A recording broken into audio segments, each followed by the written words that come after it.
متحدہ عرب امارات سے 25 ارب ڈالر کی سرمایہ کاری کا معاہدہ ملکی معیشت کے لیے خوشگوار ہوا کا جھونکا ثابت ہوا۔ نگراں وزیر اعظم انوار الحق کاکڑ اور army chief general Asim Munir کی انتک کوششوں کے باعث اسٹاک مارکیٹ تاریخ کی بلند ترین سطح پر جا پہنچی۔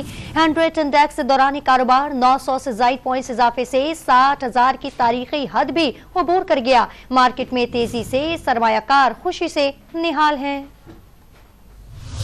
امارات سے اربوں ڈالر کے معاہدات ملکی معیشت کے لیے خوشحالی کے نئے سفر کا آغاز ثابت ہونے لگے۔ نگراں وزیر اعظم انوار الحق کاکڑ اور army chief general Asim Munir کے دورہ امارات سے اسٹاک مارکیٹ تاریخ کی بلند ترین سطح پر جا پہنچی۔ کاروباری ہفتے کے دوسرے روز بھی زبردست تیزی کا رجحان ہے۔ 850 سے زائد پوائنٹس اضافے سے انڈیکس 60,500 کی سطح عبور کر گیا۔ مارکیٹ میں تیزی کے باعث سرمایہ کاروں میں خوشی کی لہر دوڑ گئی۔ اسٹاک بروکرز نے وزیر اعظم اور آرمی چیف کی کوششوں کو کریڈٹ دیا۔ آج مارکیٹ نے ایک ریکارڈ بریک کیا ہے، 60,000 کا لیول کو کراس کیا ہے، جو زندگی میں ہماری لائف ٹائم میں کبھی نہیں ہوا ہے، اور یہ ایک اچھی سائن ہے۔ ہماری حکومت کے ساتھ جو ان کے مذاکرات متحدہ عرب امارات کے ہو رہے تھے، انہی کے اثر زیادہ ہو رہے۔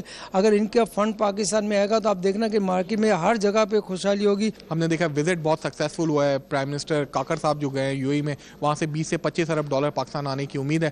یہ سارے عوامل ہیں جس کا اثر پاکستان اسٹاک مارکیٹ میں پڑ رہا ہے۔ پاکستان اور متحدہ عرب امارات کے درمیان مختلف شعبوں میں 25 ارب ڈالر کی سرمایہ کاری کے MOUs پر دستخط کیے گئے ہیں۔ گزشتہ روز بھی 100 انڈیکس 700 سے زائد پوائنٹس اضافے سے 60,000 کے قریب جا پہنچا تھا۔